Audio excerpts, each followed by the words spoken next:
मार्गशीर्ष मास की पूर्णिमा को दत्तात्रेय जयंती के रूप में मनाया जाता है। इस दिन भगवान दत्तात्रेय का प्राकट्य हुआ था। अनेक शास्त्रों के अनुसार भगवान दत्तात्रेय को त्रिदेव यानी ब्रह्मा, विष्णु एवं शिव तीनों का सम्मिलित स्वरूप माना जाता है।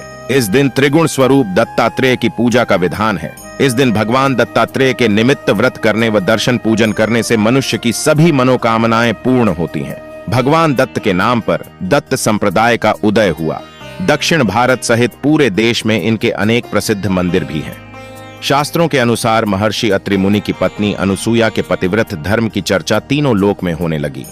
जब नारद जी ने अनुसूया के पति धर्म की सराहना तीनों देवियों से की, तो माता पार्वती, लक्ष्मी और सरस्वती ने अनसूया की परीक्षा लेने की ठान ली।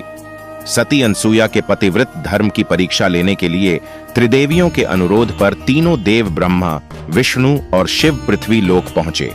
अत्रि मुनि की अनुपस्थिति में तीनों देव साधु के भेष में अनुसूया के आश्रम में पहुंचे और माता अनसूया के सम्मुख भोजन करने की इच्छा प्रकट की। देवी अनसूया ने अतिथि सत्कार को अपना धर्म मानते हुए उनकी बात मान ली और उनके लिए प्रेम भाव से भोजन की थाली परोस लाई। परंतु तीनों देवताओं ने माता के सामने यह शर्त रखी कि वह उन्हें निर्वस्त्र होकर भोजन कराए। इस पर माता को संशय हुआ। इस संकट से निकलने के लिए उन्होंने ध्यान लगाकर जब अपने पति अत्रि मुनि का स्मरण किया, तो सामने खड़े साधुओं के रूप में उन्हें ब्रह्मा, विष्णु और महेश खड़े दिखाई दिए। माता अनसूया ने अत्रि मुनि के कमंडल से जल निकलकर तीनों साधुओं पर छिड़का, तो वे 6 माह के शिशु बन गए। तब माता ने शर्त के मुताबिक उन्हें भोजन कराया। वहीं बहुत दिन तक पति के वियोग में तीनों देवियां व्याकुल हो गईं।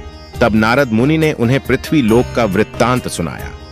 तीनों देवियां पृथ्वी लोक पहुंची और माता अनसूया से क्षमा याचना की।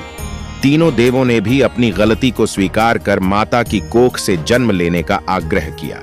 इसके बाद तीनों देवों ने दत्तात्रेय के रूप में जन्म लिया।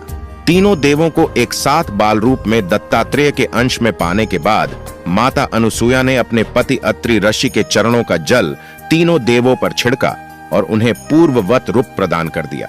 श्री मद्भागवत ग्रंथ में उल्लेख है कि महर्षि अत्रि ने जगत के पालनहार श्री विष्णु को पुत्र रूप में पाने की अभिलाषा की थी। उनकी इस इच्छा को पूर्ण करने के लिए एक दिन भगवान ने प्रकट होकर महर्षि से कहा, मैंने स्वयं को आपको दिया। इसी देने के भाव से दत्त और अत्रि के ज्येष्ठ पुत्र होने से आत्रेय का मिला हुआ रूप दत्तात्रेय हुआ एवं इनकी माता परम पति भक्त सती अनुसूया थीं। इनका स्वरूप बहुत निराला है। इनके 3 सिर हैं और 6 भुजाएं हैं। इनके भीतर ब्रह्मा, विष्णु तथा महेश तीनों का ही संयुक्त रूप से अंश मौजूद है।